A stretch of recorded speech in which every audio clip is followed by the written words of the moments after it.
नमस्कार दोस्तों, अगर आप हमारे चैनल में नए हैं तो चैनल को सब्सक्राइब जरूर कर दीजिएगा। जय श्री महाकाल। स्त्री की ये 6 बातें गांठ बांध लो, कभी भी बुरा दिन देखना नहीं पड़ेगा। आपसे निवेदन है कि वीडियो पूरा देखिएगा, क्योंकि आधा अधूरा ज्ञान किसी काम का नहीं होता है। एक व्यक्ति बहुत ही बुद्धिमान कवि था, परंतु उसके पिता उसकी विद्या की कभी कदर नहीं किया करते थे। कवि को ये बात बहुत खराब लगती थी कि पूरा समाज उसकी प्रशंसा करता है, लेकिन उसका पिता उसकी कभी प्रशंसा करते ही नहीं। वह हर समय मेरी निंदा ही करते रहते हैं। एक दिन उसको इतना गुस्सा आया कि उसने तलवार लेकर अपने ही पिता की हत्या करने का विचार कर लिया। तभी वहाँ कुछ लोगों की आवाज़ सुनाई दी। आवाज़ सुनकर वह कवि एक दीवार से छिप कर खड़ा हो गया। तभी वह देखता है कि उसके माता पिता और वे आपस में बातचीत करने लगे। पिता अपने बेटी की प्रशंसा करने लगा। तब माता कहने लगी, आप तो हमेशा ही अपने पुत्र की निंदा करते हैं। आज तो मैं हैरान हूँ कि आपने कैसे उसकी प्रशंसा कर दी। तब पिता बोला, वो तो मैं उसकी झूठी निंदा रोज करता हूँ। तुमने देखा होगा कि माता पिता अपने बेटे पर काला टीका लगा देते हैं, कहीं उसे नजर ना लग जाए। सच्चाई तो यह है कि मैं मुंह पर तो उसकी निंदा करता हूँ, मगर मन ही मन उसकी काबिलियत को सोचकर बहुत ही प्रसन्न होता हूँ।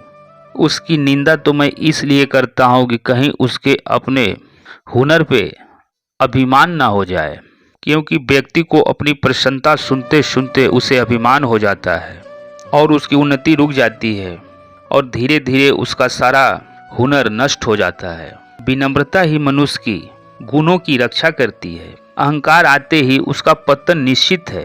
पिता के मुख से ऐसी बात सुनकर कवि का सारा गुस्सा खत्म हो गया और कवि सोचने लगा कि आज मैं अपनी पिता का हत्या करके कितना बड़ा पाप अपने सर पर लेने वाला था।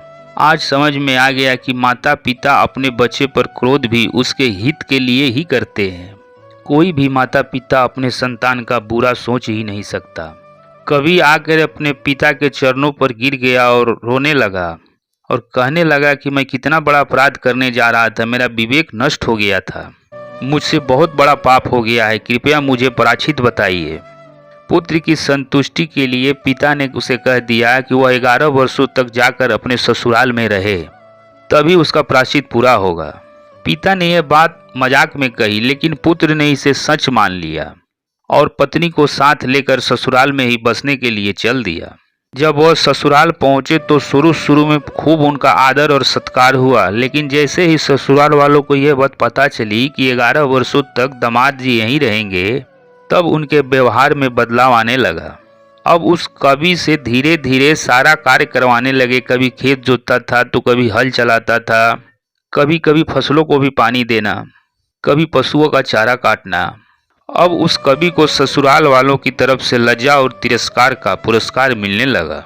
कवि सोचने लगा कि पिता ने मुझे बहुत अच्छा प्रायश्चित बताया है। यहाँ तो 5 ही दिनों में मेरे हल और खेत के कार्य के लिए मुझे लगा दिया गया।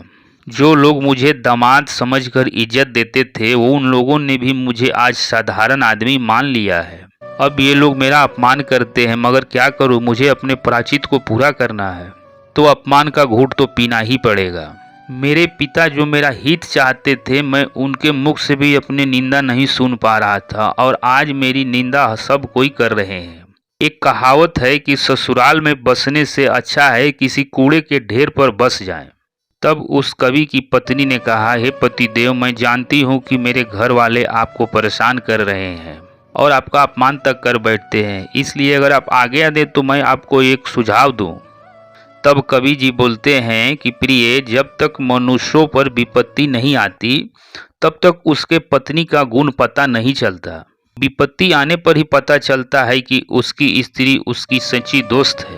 तब पत्नी बोली, स्वामी, रोज रोज के झगड़ा से अच्छा है कि हम लोग कहीं अलग झोपड़ी बनाकर क्यों न रहने लगे।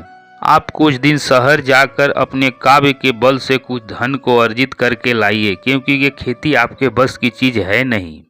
पत्नी की बात कवि के समझ में आ गई कि उसकी पत्नी ने उसे अच्छा सुझाव दिया है। कहीं भी निर्भर बन के रहिए, उसमें परम सुख है। पराधीन का सुख स्वर्ग का सुख भी नरक के समान लगता है। अब पत्नी ने कहा कि जाने से पहले आप मुझे कुछ श्लोक लिख के दे दीजिए, ताकि आपके आने तक मैं उसे बेचकर गुजारा कर लूंगी। पत्नी की बात सुनकर कवि श्लोक लिखने के लिए बैठ गए। पूरे दिन विचार करने के बाद उन्होंने एक श्लोक तैयार किया और अपनी पत्नी को दे दिया और कहा, इस श्लोक की कीमत है 2 लाख रुपए। जब भी तुम्हें आर्थिक तंगी का सामना करना पड़े तो तुम इस श्लोक को ले जाकर मार्केट में बेच देना, तुम्हारा गुजारा हो जाएगा। ये कहकर कवि निकल गए और शहर की ओर चले गए।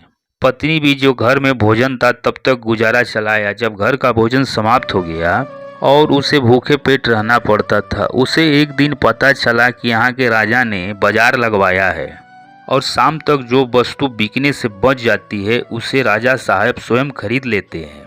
यही सोचकर वह कवि की पत्नी भी श्लोक लेकर बाजार को चल पड़ती है। शाम तक वह बाजार में श्लोक लिए बैठी रही, परंतु कोई भी मनुष्य उस श्लोक को नहीं खरीदता है और जो खरीदने आया भी वह इस श्लोक की कीमत को सुनकर वहां से उल्टा पांव चल पड़ा। उधर शाम को जब राजा के नौकर बाजार में बची हुई चीजों को खरीदने के लिए आए तो खरीदते खरीदते वो कवि की पत्नी के पास भी पहुंच गए और पूछा कि तुम्हारे पास ऐसी क्या वस्तु है जो बाजार में नहीं बिकी। तब उस कवि की पत्नी ने वह श्लोक दिखाते हुए कहा, ये है हमारी कीमती वह वस्तु जिसका यहाँ कोई भी खरीदार नहीं है। तब नौकर पूछते हैं कि श्लोक की कीमत क्या है। कवि की पत्नी सोचती है 2 लाख में तो ये कोई खरीदा नहीं, मैं इसे क्यों न 2000 में ही बेच दूं। तब वह बोलती है कि इसकी कीमत 2000 रुपया है। संयोग से राजा भी वहां आ पहुंचे। तब नौकरों ने राजा से कहा, महाराज ये स्त्री इस श्लोक को 2000 रुपये में बेच रही है, भला इतना महंगा इसका ये श्लोक कौन खरीदेगा। राजा ने वह श्लोक अपने हाथ में लिया और पूछा, ये श्लोक किसने लिखा है। स्त्री ने सारी बात बता दी कि उसके पति एक महान कवि है और उन्होंने ये श्लोक लिखा है। कीमत तो इसकी बहुत अधिक है मगर मैं इसे 2000 से कम में नहीं बेचूंगी। उस श्लोक में 6 बातें लिखी हुई थी। पहला, रोजमर्रा के जीवन में कोई भी काम उतावलेपन में नहीं करना चाहिए। जल्दबाजी में या आवेश में आकर कोई भी काम ना करें। भविष्य का विचार करके काम करने वाले के यहाँ कभी भी धन और संपदा समाप्त नहीं होती। उस श्लोक में दूसरा शब्द लिखा था कि अपनी स्त्री को इच्छा अनुसार रहने की आज्ञा दें, अन्य कहीं नहीं जाना चाहिए, क्योंकि पर पुरुषों के साथ रहने से समान स्त्री भी विनाश का कारण बन जाती है। तीसरी बात यह थी कि मद पैदा करने वाले चीजों से अधिक मतवाला नहीं होना चाहिए और नालायक संतान पर कि ये मेरा पुत्र है इस तरह की ममता बिल्कुल भी नहीं रखनी चाहिए। जिसने कुटुंब का भरण पोषण नहीं किया और शत्रुओं को नष्ट नहीं किया, प्राप्त वस्तु की रक्षा नहीं की तो उसका जीवन व्यर्थ है। जो स्त्रियों के वशीभूत रहने वाला है, ऋण लेने वाला है, अत्यंत दरिद्र, याचक, धन से रहित है, ऐसे लोग जीवित रहते हुए भी मरे के समान होते हैं। छठी बात, धन, आयु, मैथुन, औषधि, दान, मान, अपमान, ये बातें अत्यंत गुप्त रखनी चाहिए और किसी से भी नहीं कहनी चाहिए। राजा को वह श्लोक बहुत ही पसंद आया और राजा ने एक श्लोक के 2000 रुपये मूल्य देकर वह 6 श्लोक 12000 रुपये में कवि की पत्नी से खरीद ली। राजा ने अपने सैनिकों से कहकर उन शब्दों को पूरे राज्य में हर जगह लिखवा दिया, क्योंकि यह शिक्षा हर स्थिति में हर उम्र के नागरिकों के काम में आने वाली थी। तो दोस्तों, अगर आपको ये वीडियो अच्छी लगी हो तो चैनल को सब्सक्राइब और वीडियो को लाइक ज़रूर कर दीजिएगा। मिलेंगे हम अपने नए वीडियो में, तब तक के लिए नमस्कार।